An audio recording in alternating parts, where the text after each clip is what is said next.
We are in for a real treat tonight. He's actually one of Australia's best magicians. There's a little thing called FISM, which is like the, what does it stand for? Federation of International Special Magicians? Yeah, pretty much. Something like that. In French. Oh, it's French. Well, anyway, it's like the Olympics of magic. This guy won it. I know, which pretty much makes him, I don't mean to use hyperbole, but it does pretty much make him the best magician in Australia. So give it up for Mr. No pressure, give it up for Mr. Simon Coronel.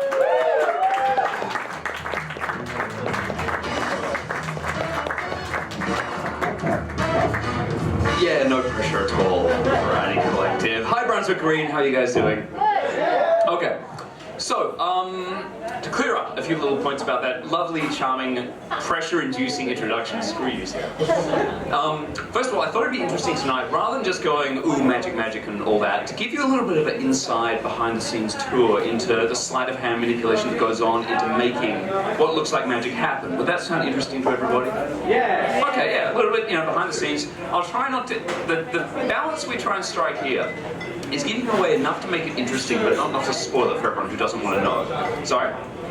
Oh, that's cool, no worries. Oh yeah, a little clarification. I didn't actually win the World Championships of Magic. I won the Australian Regional qualifier thing. So, let's try and put that down. Okay, so in that case, behind the scenes tour of sleight of hand.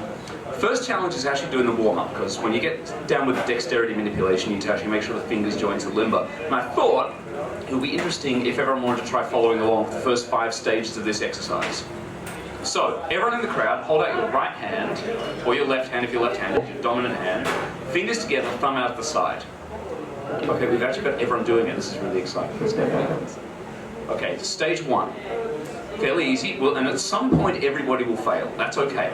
Just see how far you go first time. It's normally takes practice. Stage 1, little finger only, out to the side and back in. Okay, good. We haven't lost anyone yet. Okay, stage 2, same thing with the first finger, other side. Some people find it easier, harder. I think we've still got everybody. Good. Stage 3, alternate. Basically like a finger metronome. Try and get a nice 4/4 beat going on there. Keep the rhythm. Good. Okay, stage, what are we up to? I've lost count. 3.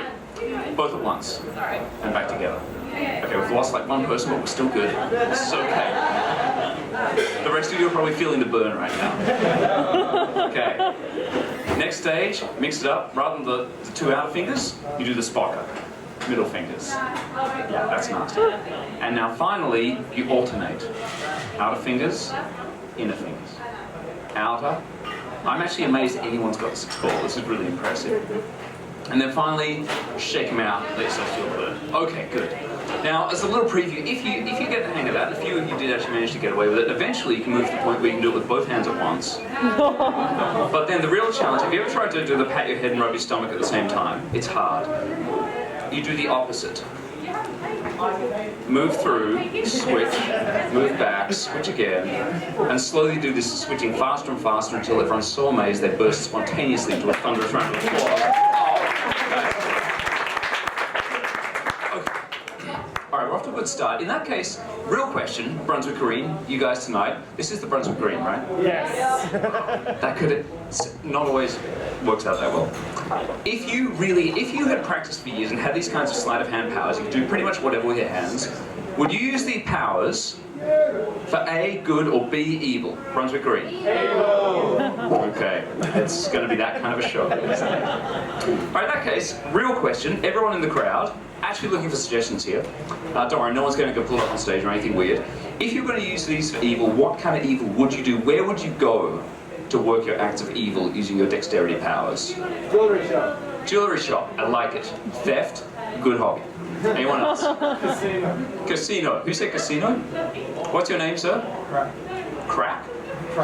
Craig. Okay. You just call me that? That's Craig is fine, but that nearly went to a very strange place. Okay, that's perfect. Normally this goes for like a few minutes because I just take suggestions until someone says casino, because that's where we're going next with that. So I'm glad that Craig/Crack managed to expedite the process and save us a lot of time here.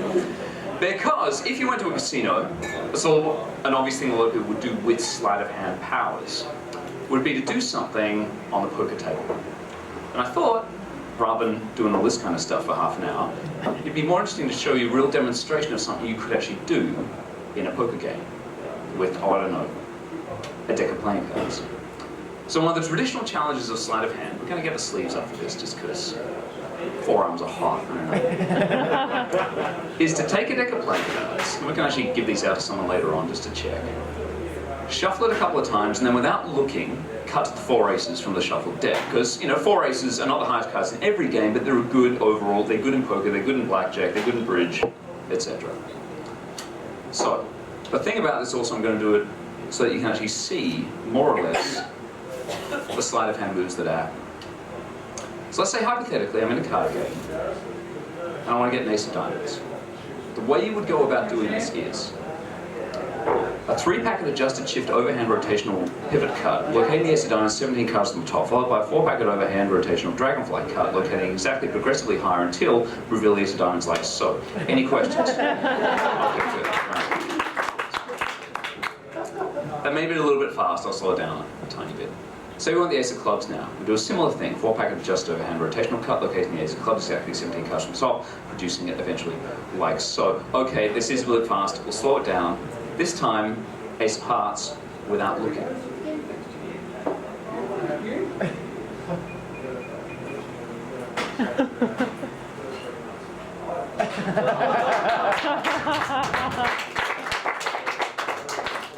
I'm always glad when that does actually work out. It's not guaranteed. The thing about this, those of you with good pattern recognition will be able to guess what's coming next. Any bets, anyone? Hey. Exactly. Watch. One-handed this time.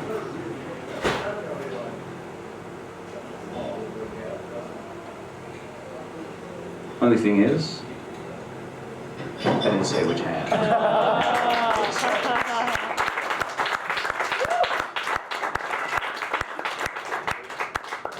Yeah, I'm a sneaky fucker. It's a technical term. Hang on to those, have a look at them, make sure they are real. We'll get back to those in a few minutes later in the show.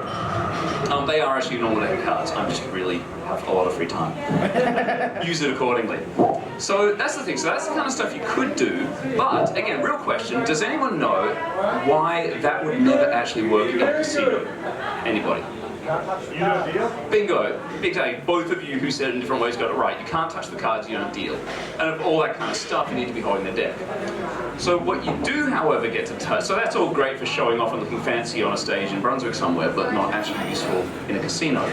But what you do get to touch in a casino are the chips. And in this case, I thought we could demonstrate with $130 worth of Crown Casino gaming chips. Something that could hypothetically happen. Could you check those out for me? Actually, what's your name? Nick? How you doing? Have you actually been to Crown Casino?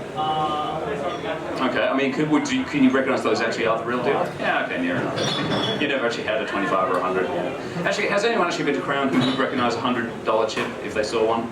It's like one guy up the back. Yeah, you're too far away. Okay, but basically, these are actually Crown Casino gaming chips. They cost me $130 to get hold of. It's a 5, a 25, and a 100. $130 that I obtained using completely legitimate methods, I can assure you. But the thing is to move the chips from one location to the other. Now, I mean, whether that's the dealer's stack to your stack, another player's stack to your stack, it's always going towards your stack is the idea. And so the challenge is, let's say you want to get them from location A to location B. In this case, not very hard. But to really get the idea across, I'm going to try and do this without you actually seeing the hands come together at any point. Now think about it, no matter how quickly I can move, there's no way to do that without you seeing some kind of blur of motion. Right? Speed alone isn't going to cut it. We need to do what's called misdirection, distract you. It's a little bit like this. You focus your attention in one spot so that you don't see the move happening.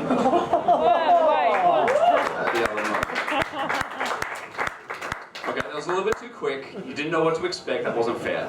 Give you a second chance. Watch more closely this time. Brunswick green. See, the reason why this works is even if you watch the chips really, really closely. Hey guys.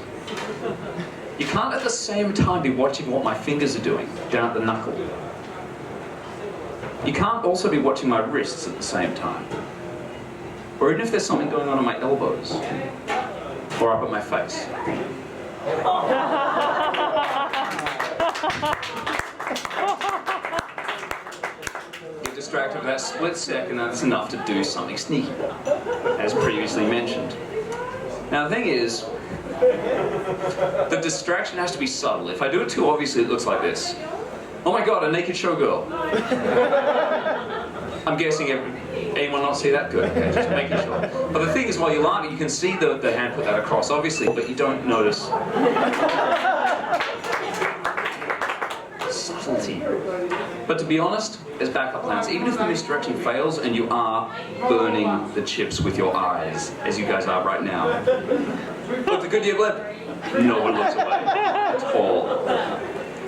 You got the backup plan of sleight of hand, the dexterity. Remember that from earlier?